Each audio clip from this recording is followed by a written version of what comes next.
attempting to pivot so that we're actually, you guys are in our conversation, even though it's an interview.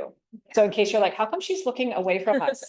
We're sort of dancing between online and interview in person and this. So I'll do my best to sort of move around, hence I'm standing, which I like to do anyway. Hey, thank you, everyone. I'm really very, very privileged and grateful to have this opportunity and to be interviewing you, Tanya. Didn't expect so many people coming up, but thank you so much. I'm going to introduce Tanya first and then probably introduce myself. And I have two disclaimers to make, which I will do once I introduce myself. I mean, Amy already did, but maybe a little more. So Tanya is a lovely, lovely person. That's the first thing that I want to say. And an amazing scholar who has completed her doctorate at SFU in the philosophy of education in 2022. She is an independent thinker, artist, and scholar. Tanya draws upon hermeneutics, queer theory, ecofeminism, and posthumanism, and collaborates regularly with fellow scholars. She publishes her work in peer-reviewed journals, such as Qualitative Inquiry, Cultural Studies, and many other esteemed scholarly journals. She also leads SFU's acclaimed cooperative education program that creates thousands of paid full-time experiential learning opportunities for undergrad and graduate students across faculties. Welcome, Tanya. Thank you so very much for being here today. Thank you, Shaila. Folks, my name is Shaila Shams, and I am a seventh-year PhD candidate in the LCL program. Pedro and I, we're cohort mates and very good friends, and it's great to see you here, Pedro, Chakriti, and everyone else. My disclaimer, sir, as Amy said, that I just flew into Vancouver, so I was away for more than a month in my home country. And I feel I have lost English language. So please bear with me. I think it got really rusty. And then Tanya, it's the same to you as well. If I'm looking for the right word, how to say it, please bear with me. The second thing, Tanya is standing, I'm sitting here. That's because I have a foot injury, so which is why I'll be sitting and not moving around. I hope that's okay. So I can start with my question. Great. Right, Tanya? Everybody had their question, and we will put them in as we go on. But maybe I think this is a question that you talked about before, and somehow it touches on many of the questions that you have already asked. Tanya, my question to you is, being PhD students or grad students, it's not a separate part of our life. Yeah. It is who we are, the different hats that we wear. So I'm a grad student, I'm also teaching, we have family and everything else. And I think it's very natural that, what is happening in one part of my life is going to affect our PhD journey as well. So the emotional struggles that maybe we'll be feeling for some other reason is also going to come as we work on our own progress in the PhD program. So this is my first question to you. I'd like to start with that. Maybe it's not a very happy start, but I think it's really important that we understand the process and we understand that our emotional struggles, our mental state, and how we can still make progress, still we can keep going and keep pushing as we are continuing our scholarly work. That's a great question. So yes, this was actually something I struggled with in my own doctoral journey. And I would guess that a lot of you have your own complex, complicated lives and emotional journeys that you bring into the work that you are traversing while you're doing your doctoral studies. I can share that within 4 months of being admitted into the PhD program in education, my beloved father was diagnosed with pancreatic cancer, which is, we often understand this as a death sentence. And I remember standing in my supervisor's office. He was sitting and I said, "This is happening. I don't know what to do." And he said, "It's entirely up to you." I said, "Do I go on leave? What do I do? Do I stay? What happens?" And he said, "That's an answer you only can find in yourself." And I actually went home and I talked about it with my parents, who live with us in a suite. And they said, "Stay in the game, stay in your scholarship. These are conjoined parts of your life. They're not even parts of your life. They are They transcend one another. We support you. And whatever happens with dad's health, remember that whatever decision you make today, you don't have to stick with that. Things can change and we can reverse, and you can change that idea. If you want to stay in classes or in courses this semester, and then you choose not to, you can move that, you can change that decision. Having that freedom to actually be a human with a dynamic personal life, which had like grave consequences or possibilities, was very liberating. To understand that I could still be engaged in scholarship and writing my term papers, going to class, engaging with my completely fascinating, intelligent classmates. I brought actually my struggle with my father's diagnosis into my scholarship. I brought it into class with me, and I brought it into my writing. And some of that writing was very experimental. And it allowed me to actually appreciate the non-separation of these areas of my life. I share that with you, not as a way to garner sympathy, but to actually show you that by sharing a very personal story that had a grave weight for me, it actually informed my journey as a scholar. It was a very important part of my PhD, and it enriched it. And so my invitation to you and to each of you is to treat these areas of deep concern or worry or anxiety or even hope. Treat them with compassion, and I would say continue to hold them close to you as you consider your scholarship. These are not distinct parts of you. They are together within you at the same time. They coexist alongside each other, and they actually can inform one another. So that's where I would go with that. That's where I would go with that. And so the foot injury you're talking about is actually, it's a site of your scholarship right now. We're talking about you're coming to the end of your doctoral journey, and you just returned from your home country. Yeah. That journey is informing your scholarship. Yeah. Right? Yes, I do agree. Yeah. Because it is possible that we may not understand that in what ways it is informing our personal life events, are shaping our journey, but they do in many significant ways. Yeah. If I can just riff on that a little bit more, the sense of precarity around the things that you just described, and the sense of vulnerability that I felt in that time when we found out about that diagnosis, it was very scary. I'm not minimizing the scariness of that, but the vulnerability that comes with that sense of precarity, it almost sort of, if we allow ourselves to actually feel those feelings of vulnerability, in those areas of our life that we're experiencing concurrent to our scholarship, it actually opens us to I think a more vulnerable stance towards other people's ideas and to scholarship in general. And so that unguarded feeling can transcend your scholarship as well. If you're feeling vulnerable, as I was in that instance, as you've described, and in some of my other personal areas, parenting was a rough one for me. It really, really helped me to acknowledge I'm not just vulnerable in these areas. I'm vulnerable in all areas, and that's not a bad thing to be as a scholar. You want to be open to feeling the feels that come to you when you're working on your dissertation, when you're working on your proposal, or you're preparing for your qualifying exam and your comps. Acknowledge that vulnerability. It's part of your journey. Don't suppress it.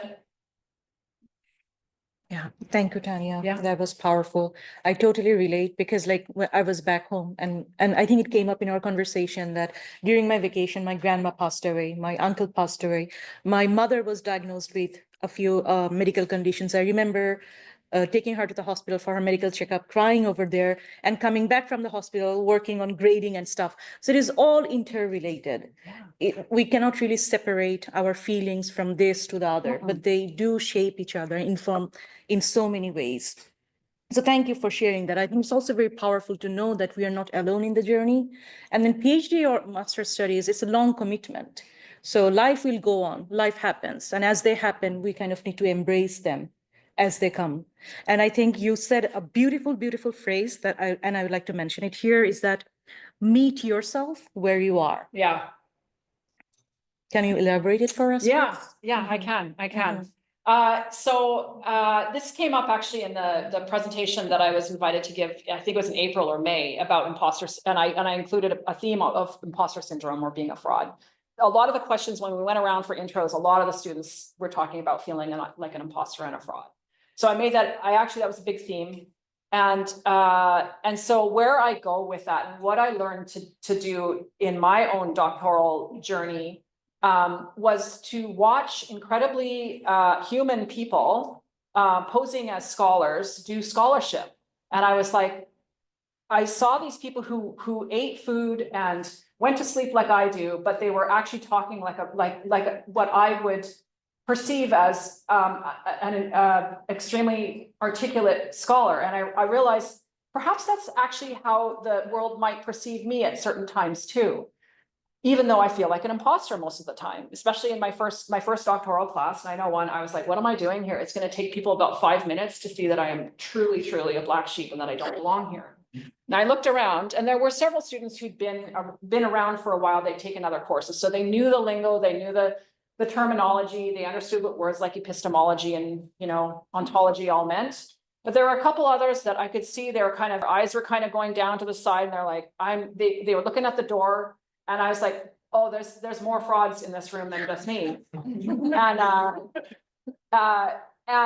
then we were invited to introduce ourselves, and the word imposter came up a lot. And basically, it was an invitation. The profs, the two wonderful faculty in that first class for me, Hee-Soon Bai and Stephen Smith, they said, basically, you need to meet yourself where you are. So if you're on your 3rd year, your 5th year, or this is your very first class, this is where you are right now. You are in the circle, regardless of how you feel and the baggage that you bring into the circle. You're in the circle. You're in the circle. And so meeting yourself where you are can be scary, because it's like, well, I feel broken today, or I feel like I would rather not get out of bed today. Or sometimes it's like, I can't wait to tell everyone how exciting this new paper is that I just read. Get used to actually just acknowledging, this is where I feel today, and this is how I feel today, and this is where I'm going to write from. I'm going to write from the site right where I am right now. I don't need to actually get into writer's mind or artist's mind or find my muse. No, the muse isn't coming to me today. So I'm going to write today without my muse. I'm going to write today as a fraud. I'm going to write knowing that the finish line keeps advancing and advancing and advancing, like the two of you were mentioning. So meeting yourself where you are can become, I think, a life practice as well.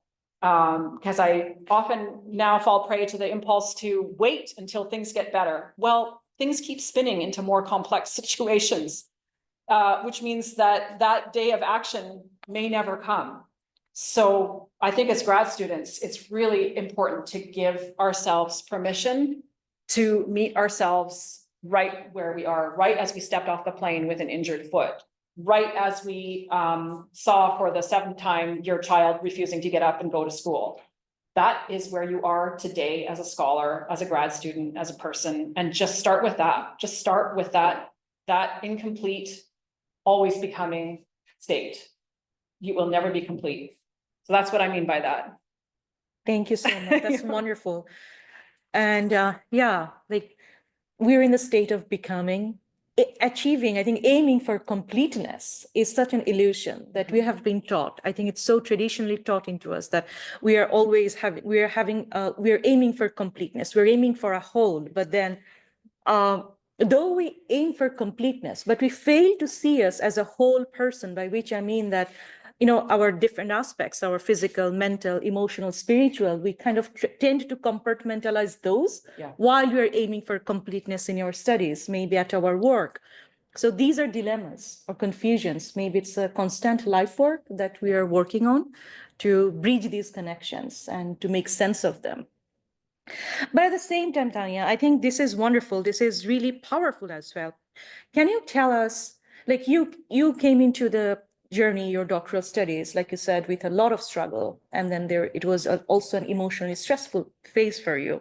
But how did you manage to keep up with the coursework?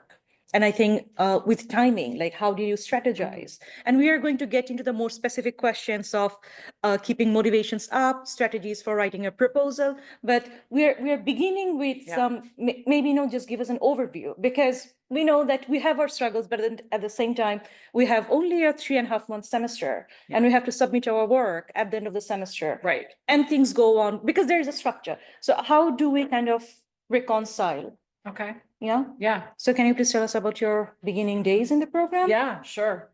I can say that the sense of being behind and being decentered never left me once in the entire journey of my doctoral journey. And it started on before I even entered that first class. I thought, what am I going to find? What am I going to find? I was really quite terrified what it was going to feel like in that first class. I came after a full day of work here at SFU as an administrator. And then we were given the reading list. I didn't understand about 90% of what was in those first couple manuscripts that were assigned. And that terrified me. And that sense of terror and not understanding never left me. So I would say in terms of keeping up, you will never be on top of it. And that was, well, I shouldn't say you. I never felt completely on top of it. And because of that lack of confidence, it basically drove me to eat everything put in front of me by my profs. So when they would assign, a fairly dense amount of work to me, I would pounce on it, knowing that I would be struggling with the material and that there was a strong possibility I wouldn't be able to penetrate all of it or necessarily finish all of it. I think it goes back to your question about meeting yourself where you are. Allow yourself to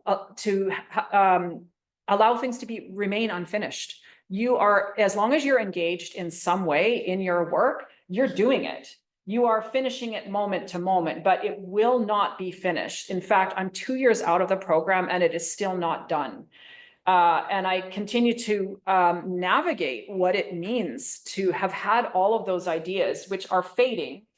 I want to stay in a circle of dialogue. I want to stay in a scholarly community. And so, so it's never done. I'm never fully in the center. I'm always coming at it from the outside.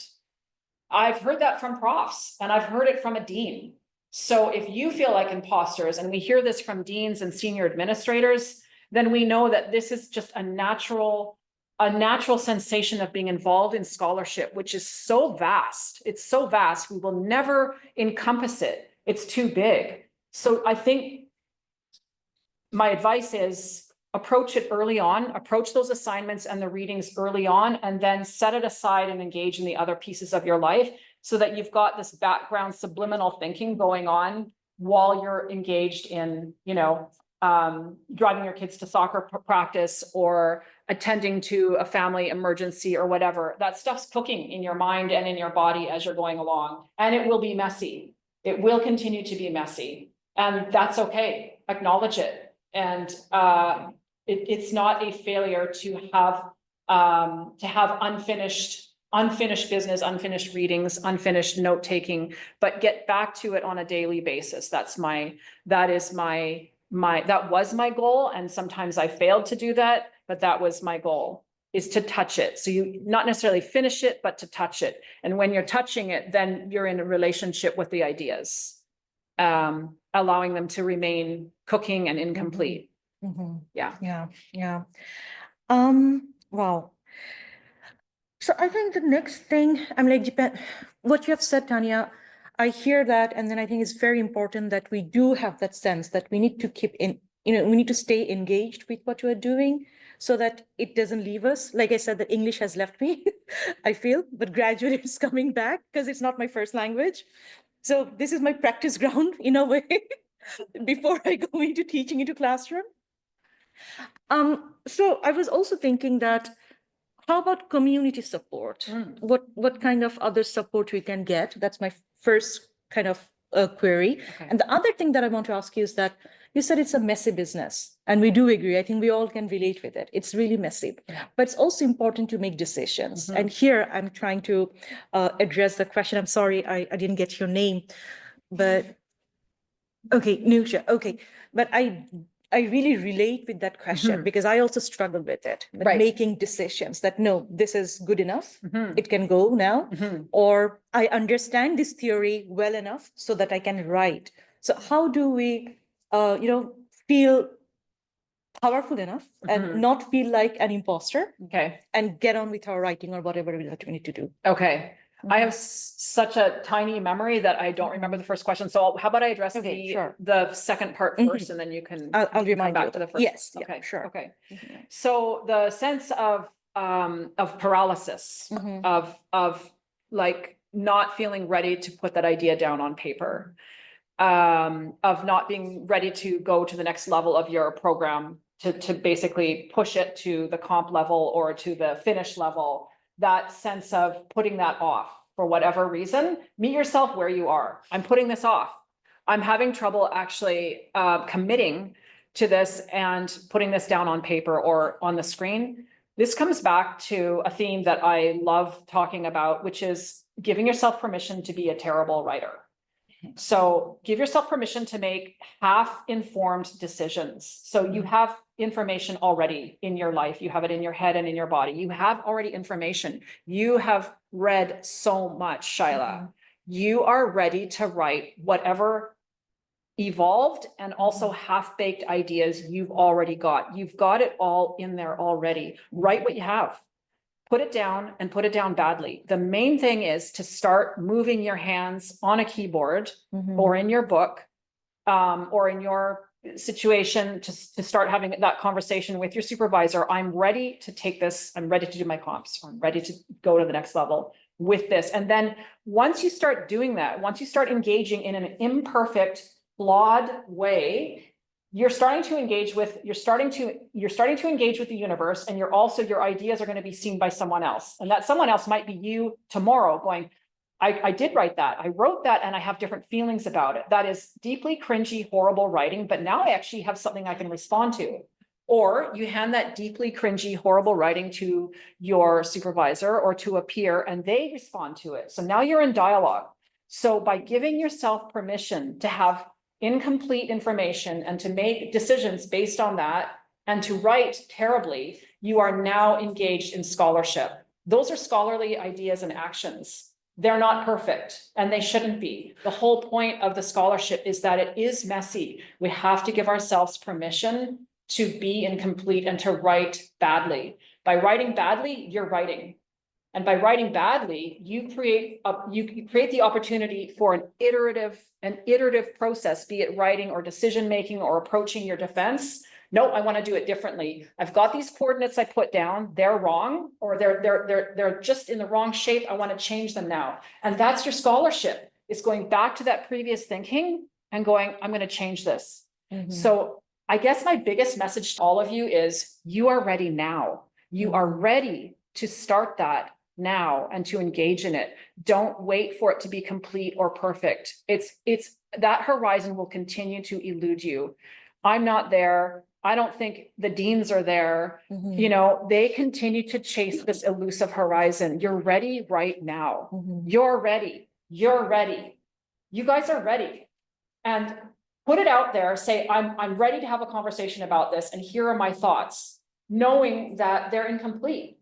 But then let your supervisor or your peers or your community, that was the first part of your question, come back to you and say, well, what about this? Have you thought about this? And you're like, no, I didn't think about that. Let me go back to my incomplete, flawed, messy, proposal to defend on this time. You're right, I have to do this. I have to talk to Catherine Louie in the library about the thesis template or about this or that. You're right. That's where community comes in. And that was absolutely fundamental to my process. Should I just jump back into that question? Yes, Okay. please. Okay. Yeah. All right. So the messiness of my scholarship, and I assume for you as well, because you guys are already here in community. We are in community. We're in the same room. We came from, there's people zooming in from the Yukon, from Kamloops. You just came back from Bangladesh. Yes. I came from East Van today. Community is really it was the beating heart of my doctoral journey. I loved being in rooms like this with fellow grad students and with Cindy, with other faculty who were in the room. They would come to seminars that were curated by the faculty. There was this really cool series called The Possibles Slow Fuse. I attended every single one of those because a faculty member would talk about their project and then their process and then be open to questions and answers. I went to all of these things that you like what we're in today, because it's such a good reminder, you hearing each other's questions to realize that you are not alone, that you are part of a thinking ecology, and that your insecurities and questions are informing everyone else in the room about that they're okay. We're okay because we're in this together. That was just a huge sense of validation for me and belonging to be with other scholars, other grad students, and even faculty. And it didn't matter that I didn't understand what some of them were talking about. I was starting to kind of, learn about the words that they were using in new materialism and, different sort of languages, even the math literacies. I went to a couple seminars on the math in the math program. And even though math is almost a foreign language to me, the overarching ideas were starting to touch into areas that I was moving into in the literature. So community is go to as many of these as you can, online or in person or hybrid. It will build your confidence to continue staying in the circle. You're in the circle now. You are in the circle now. We are in the circle. And I get to be in the circle by just being in dialogue with you. It was a real question for me in terms of after I graduated. I think that was one of your questions, preparing for post-PhD life. I was like, am I just going to be dropped from this conversation? And so to stay in dialogue during the program, at the finish point, and then beyond it that's to me, that's the great gift of this community. Stay in community. Don't do this on your own. It's a lonely path if you're doing it on your own. Stay in relationship, even with people you don't know. You'll start to see the same faces showing up. That was so generative and comforting to me. And I relied on those friendships. They saw me to the finish line. And I saw some of those people actually walk across the stage the same time that I did. And I was like, oh, you saved me. You saved chapter 3. You got me writing that second draft, and it was because of those community connections, like the boot camp that you're going to be doing right after this interview, that it helped to propel me through those questions of, can I do this? Yes, do it badly. Just keep doing it. That's what I wanted to say about that. Yeah. I think it keeps coming up in our conversations, the importance of having a community, showing up for other students. And I think you also mentioned about attending defenses early. Attending defenses. Mm-hmm. Who here has attended a defense? Oh. Okay, most of you. Mine, but I have attended. Pardon? I'm like, not mine yet. Right. Hopefully I'll be defending one day. You will. But I've attended others. Okay, that's great. Okay, most of you have. That is excellent. Keep doing that. For me, this practice, I started it actually before I formally started the program. I went to a colleague's defense, and it became basically a monthly to weekly practice. I would just basically troll the list of defenses happening in Faculty of Education on a daily to weekly basis. And I would reserve tickets. If I could go in person, I would, to any that even sparked the remotest twinge of interest. And it could be the topic. It could be your supervisor who's actually on the committee or is a chairperson. It could be one of the people who's defending that you've sat in a class like this with. Oh, I want to see how she's going to actually frame that. I heard her talk in a class, but in a totally different context. Going to defenses, that's the finish line that we are all aiming for, right? That's what you two are aiming for. Keep going to them because it continues to actually bring the defense down to a human level, to a human scale, and to demystify what is for so many people this massive hurdle that they have to overcome somehow using superhuman abilities. It's not. It is a dialogue. And it is a conversation like we are having here. Continue to go to defenses, and I would say more frequently than not. And stay for the questions and the answers, because you will start to hear the language. Like for those of you who are in the math program, go to as many of those as you can, to see how that ritual plays itself out in so many different ways with the different types of the questions that are asked, and also the externals that come in from outside of SFU. You will start to recognize some of those names. Now you're in dialogue with scholars who are living outside of North America. They're in Europe, they're in Africa, they're in Asia, they're all over the place. And so defenses are, for me, they are a crystallization of someone's entire 6-year journey, 5-year journey. To see that is such an honor. To witness it. It's a witness. You see them crossing the threshold. And I've never seen anyone annihilated in a defense. And I think even that word has a defensive, it has a very much of a defensive sort of guarded, you have to protect yourself. Seeing these on a regular basis, you realize that the most beautiful defenses are unguarded. They are a true expression of the journey and all its mishaps and messiness.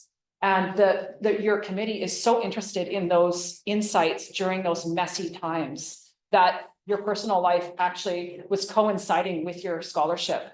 And those are such interesting conversations to witness. So please, I encourage you to make it a practice to really take a look at the defenses that are listed on a regular basis and go to them regularly. It really brings down that fear factor, and it becomes something that you almost look forward to. It's your own birth, like you're giving birth to yourself in the defense. It's an incredible ritual to witness. And I've gone to so many that some of them are actually faculty here in the Faculty of Education. They're out in the community, they're community leaders. And to have witnessed that is quite a bonding moment with someone, and they appreciate the attendance as well. If you can go in person, go for it, even if it's downtown. I try to make the effort if I can. I'm very lucky. I have some flexibility in my work because I do a fair amount of overtime. So if you can do it, I strongly encourage it, especially those of you who are getting closer. But actually, it's just as imperative at the beginning of a journey. Yeah, it really brings down that whole intimidation factor. You've got this. See yourself in that person's shoes. You will be there in all your imperfection. You will be there. And it's going to be a day. It's going to be an amazing day. I don't know one person who hasn't had an incredible experience. It is a phenomenal rush. So you're there. Go to these defenses in preparation for your own defense. Yeah. Yeah. That's really motivating. I feel like writing now. Looking over the horizon that I'll be spending one Just day. write badly. Yes. That's the key. Give yourself permission to write badly. Yeah. Yeah. Yeah. And like what you said, messiness is the beauty of defending when we are doing that. So again, meeting ourselves where we are. Yeah. Yeah. Yeah. It's so much part of our life. It's not a different segment of our life, but it's what life is about. Yeah. Yeah. Defenses are, they're terrifying. So meet yourself, meet your terrified self at the door going, oh, wow, you're walking through the door as a terrified scholar. And I'm about to defend. And then once you know what it's like when you walk into an interview, you're terrified. And then when you're in it, you're like, this is cool. This is a conversation. That's what it is. Yeah. I have a small question.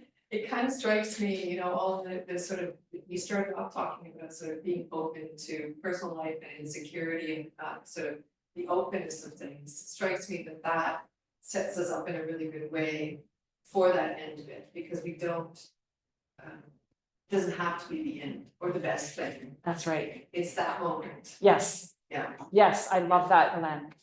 I appreciate that. I don't know if you could hear that online, but meeting yourself where you are and allowing yourself to be incomplete and imperfect allows the journey to continue on after that day, which it does, or after you finish your course, or after you hand in that paper.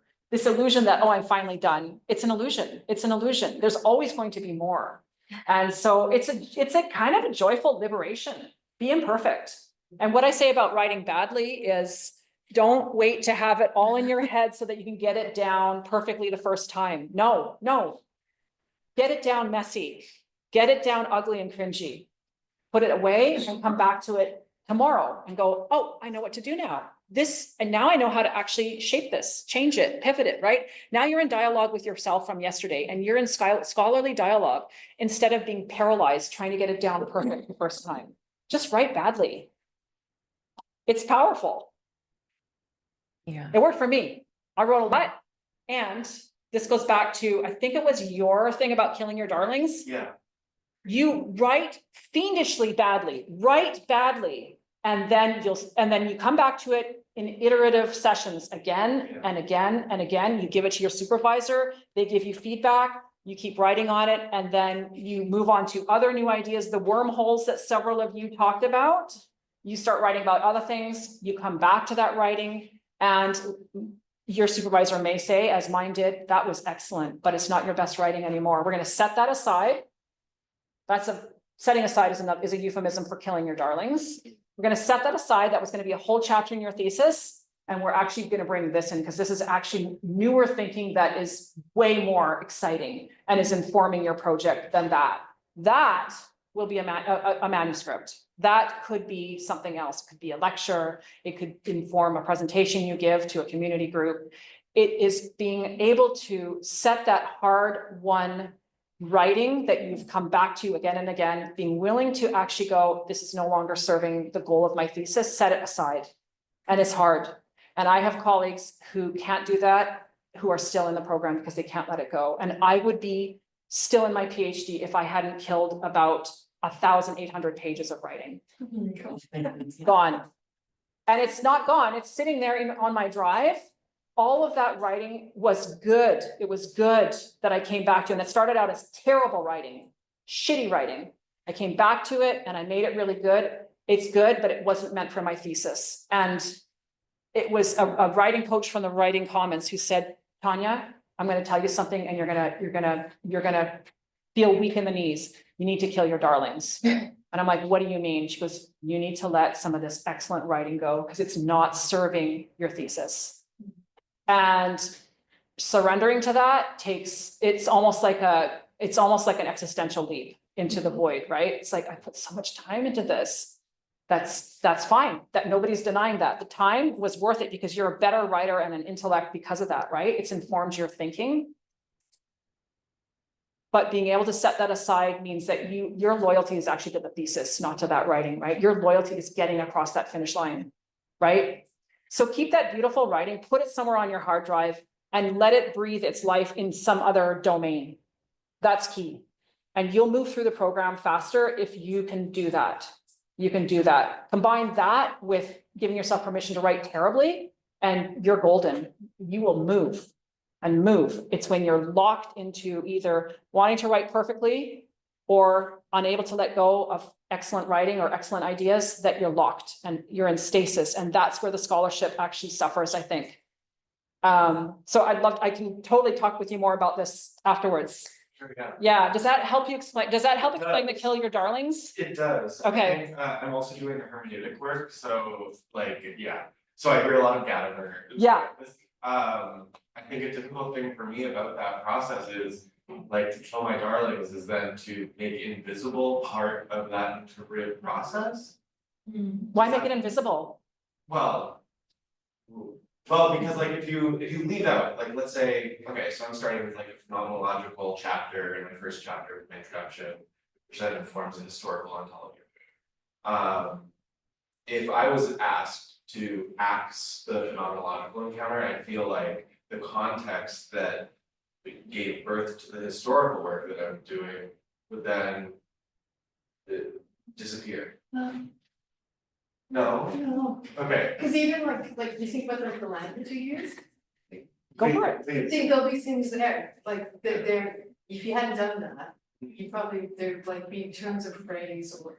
Mhm. So it's almost like there's like these little, they stay there as like seeds or something, or, Yeah, you know. no, you're right. They do. They stay there. So I wouldn't say just just indiscriminately go on a killing spree. Okay, that's not what I'm talking about. Let your supervisor see this writing. Yeah. And if they say, is it Matthew? Yeah. Anthony. Matthew? If they say, you know what, I need you to condense this, bring this down to 30%, do it. So have your original draft, chop that down to 30%, because it's gonna make more room for new thinking. That thinking that you did in that chapter is not lost thinking. It's brought you, like Elaine said, to where you are right now. So don't go on a killing spree. Let your supervisor respond to the writing, and you're not in a, it's our job to actually be in community with our supervisors and with the other people giving feedback on our work. And if they're responding to it saying, this is better than this, go where it's better and listen to that, because you want this thesis actually not to be a dead, inert document. You want it to lead you into what's happening after the PhD, right? Yeah. So none of that is dead. None of it's dead. It may be, you may have to condense it, repackage it, embed that lasting crystal into a different chapter, right? None of that's dead. I'm a hermeneutics fan as well. That was a big part of my path. Yeah. Very cool to meet another one. Thank you. You're welcome. I think just an anecdote to this conversation. So early on in our PhD, I think I was in second or third year. So one of my very good friends, they came up with a paper, and it was a very good paper, but it had so many theories that it didn't need. And then the supervisor said, you have to let some of it go, because when we're reading widely, and then we also want to, whenever we're writing, we want to incorporate everything into our writing. Yeah. But I think this also relates to making decisions, that what to keep, what not to keep for this particular paper. Maybe I can use it for something else, like Tanya said. I think that was a very important learning for me from that group discussion, that yeah, I know a lot. Maybe I have read 3, 4, 5 theories. I don't have to put, down every one of those in one paper. So I think that was a very good learning. I also want to ask you, Tanya, because now that we are talking about reading widely and then making decisions. So I think we talked about this before, and then this question also came up. How about reading early, then making decisions, narrowing our focus down, writing proposals? How do you navigate this process? Okay, I love that question. My supervisor was Dr. Mark Fettes, who is a hermeneutics scholar, and he accepted me, took me on as his student in 2019. And I came in with some extremely smart people, very motivated, accomplished administrators and artists, writers, people who do really interesting work out in the community. And some of them came in with a research question. And I can tell you, this was very intimidating to me. I came in, I had just turned 50. And I was feeling already out of my depth. I hadn't been in grad school for about 25 years, even more. And so to hear people coming in with their so-called research questions or their ideas, or to hear about people say 2 or 3 semesters in, I've got my topic, I've got my committee, it was very unsettling to me. And I know I talked about this in April, but I think it's worth repeating here. I see new faces here. It was very unsettling to me. And so I approached my supervisor, Dr. Fettes, and I said, listen, should I at this point in my 3rd or 4th semester have my question and have my focus ready to go? And he said, no, this is a singular part of your life right now where your job as a scholar, as an emerging scholar, is to sample and to read widely. And which is what I was doing. I would jump on those reading lists that were given to me by my profs. And a lot of those readings were deeply intimidating to me. He said, keep reading, just keep reading and sampling, and do not discriminate based on discipline or political alignment, or disciplinary lines. Be absolutely be indiscriminate about your appetites for different literature, different ideas. Especially if those ideas disrupt the assumptions you came in to the program with.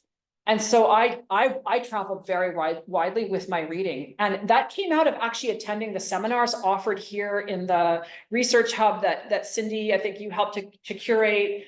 I would go to these different seminars that were presented by faculty members, and I'd go to online ones, and they would reference certain scholars, Donna Haraway, Karen Barad, different, Descartes, and I'd be like, I want to know more about that. And so I would go down those wormholes far, really far. Like I'd pitch head first down into these wormholes, like when you're in a tunnel in a water slide, and you don't know how you're going to land when you come out, or if you're going to bump into someone on the way down. And that was quite a rush, and it was kind of scary because they were unsettling this matrix or this framework I had in my mind about how my thesis might go, and they completely shattered it. They disrupted it, and then it just blew apart. And Mark said, that's exactly where you should be. You should be open to all of it. And then once you've been sampling it, like an omnivore, sampling all of these different disciplinary kind of ideas and histories of thinking, you intuitively and in an embodied sense will start to feel certain themes rising to the top, like coalescing. I'm going to mix a lot of metaphors here. Has anybody ever here made like dumplings or donuts? You make them and then they sort of float to the top when they're ready, right? That is what started to happen for me, having read very widely and been given permission by my supervisor to not narrow down. Those dumplings started to coalesce and like form balls that just remained in the orbit, in my kind of conscious orbit. And those were the More Than Human World. It was oil painting and what arts-based research can bring in terms of new epistemology, of knowledge, building knowledge, and mastery. These were my three dumplings that continued to sort of emerge. Temporal framework also kept coming up, but I thought it's such a big one that's a PhD in itself. I'm going to let that, it might be just a sub theme of my thing. And so I think that I can't remember what I was going to say. Those things will naturally rise to the top if you give yourself permission to cross all disciplinary boundaries. Cross them. Just walk right through them. Do not be afraid to go into domains that your supervisor doesn't like and doesn't understand or has a problem with. Go there. Definitely go there. And let it disrupt your thinking. If you're like, I thought I wanted to go here, but now this is shaking my tree and it's going to actually change my whole outlook. Fine. Let it. Unless you're actually already you're writing your dissertation and you're on draft 3, that's probably not a time to actually have a giant, curveball come in. But it is good to actually have that doubt, because that's where the conversation gets really interesting in a defense. If you could do this again, what would you bring into this conversation? Well, actually, I would bring that into the conversation, and that's where I want to go with my scholarship after this. So be indiscriminate. Yeah. In your explorations, those wormholes are incredibly generative, fertile opportunities for exploration and getting lost. And I truly encourage you to get well and truly lost and disoriented. Now, for those of you in your 6th and 7th years, no, you are actually approaching the finish. And that's a slightly different conversation, but it's good to have doubts at all times, I think. Any kind of certainty, I start to back away from. So, allow your doubts to remain in the back, but continue moving towards that finish line that you too are rapidly approaching.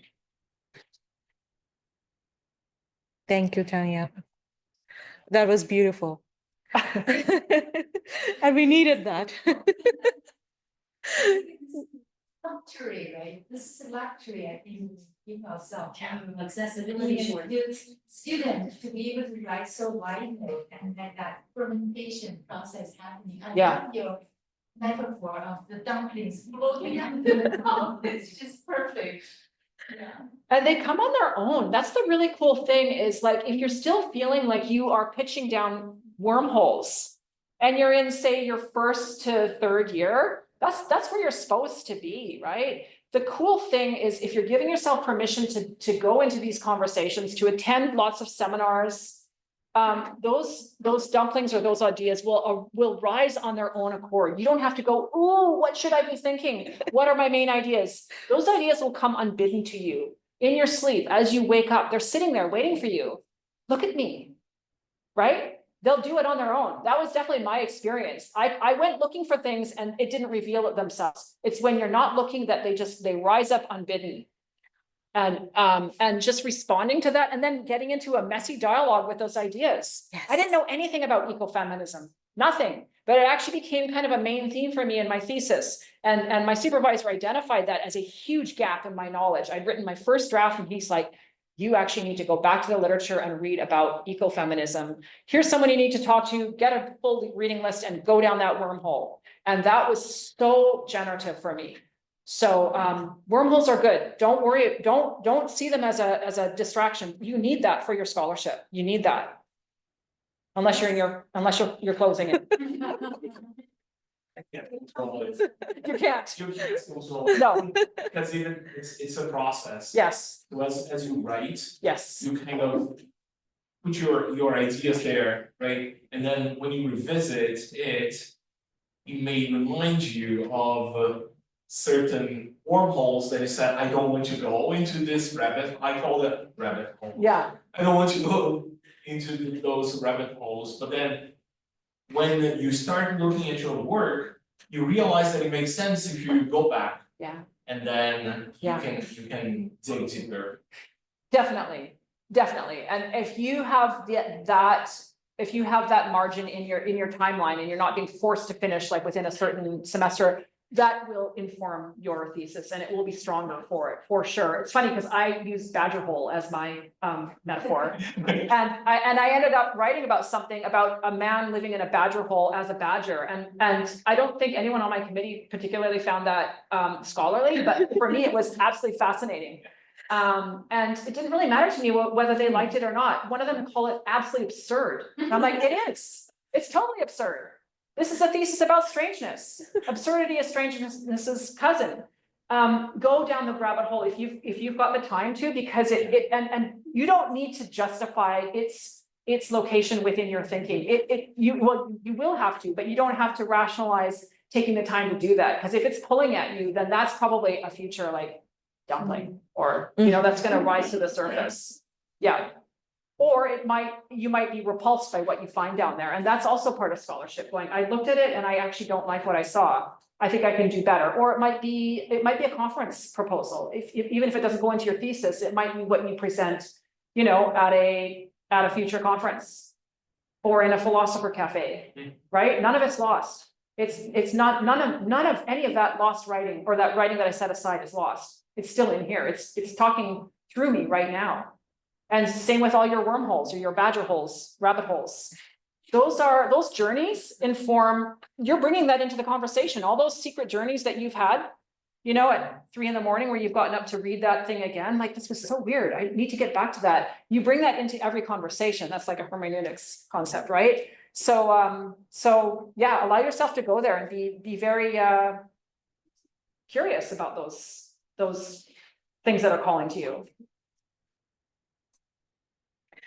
This is wonderful. I really want this conversation to go on, and maybe we can keep going. There is coffee and tea, and I'm like wrapping up this kind of formal setting, but we're going to continue with the conversation and the questions.